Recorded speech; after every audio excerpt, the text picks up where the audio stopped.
نبی کرے تو معجزہ، ولی کرے تو کرامت ہوتی ہے، ولی کرے تو کرامت ہوتی ہے۔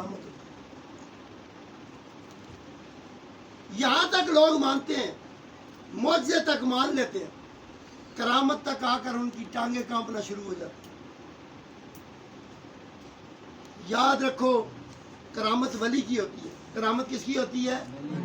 معجزہ نبی کا ہوتا ہے، معجزہ۔ لیکن میں آپ سے ایک سوال کرتا ہوں، مجھے یہ بتاؤ کہ جب حضرت علی کے پاس فیصلے آتے تھے، حضرت علی کو تو ولی کہتے ہیں، نبی تو نہیں کہتے، علی ولی ہے۔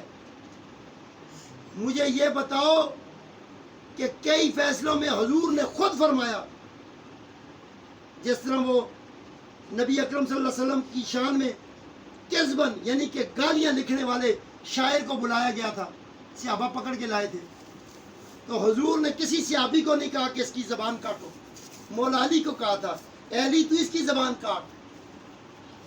علی نے اپنے اخلاق حسنہ سے اس کی زبان کاٹ دی۔ بولو سبحان اللہ، اونچا بولو سبحان اللہ۔ جن فیصلوں میں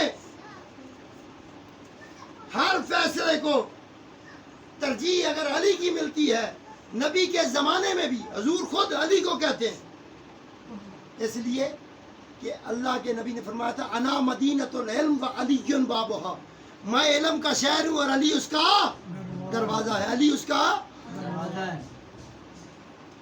اس لیے پیارے صاحبوں، دینی بھائیوں، بیویوں، بچوں، بوڑھوں، حیا اور غیرت یہ ہے کہ اللہ کو اللہ مان لیا جائے، نبی کو رسول اللہ مان لیا جائے، دل سے، دماغ سے، یقین سے۔ اے اللہ تجھے منانا ہے تو کیا کریں؟ رب نے کہا محبوب منا۔ اے محبوب آپ کو منانا ہے تو کیا کریں؟ اللہ کے نبی نے فرمایا میری اولاد کو منا۔ بولو سبحان اللہ۔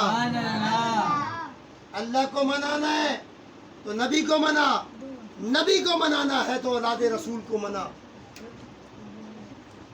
صحابہ کی گستاخیاں نہ کر، گالیاں نہ دے صحابہ کو، ازواج رسول پر لعن طعن نہ کر، مگر اتنا ضرور کر کہ جن کی قدر صحابہ بھی کرتے تھے ان کو اہل بیت کہتے ہیں، ان کو اہل بیت کہتے ہیں۔ اس لیے تمامی احباب جو جہاں سے آئے ہیں، یک زبان ہو کر ذوق و شوق کے ساتھ، توجہ کے ساتھ کر ذکر مدینے تقریر تو سب کیتی ہے، اچھا کرو، کر ذکر مدینے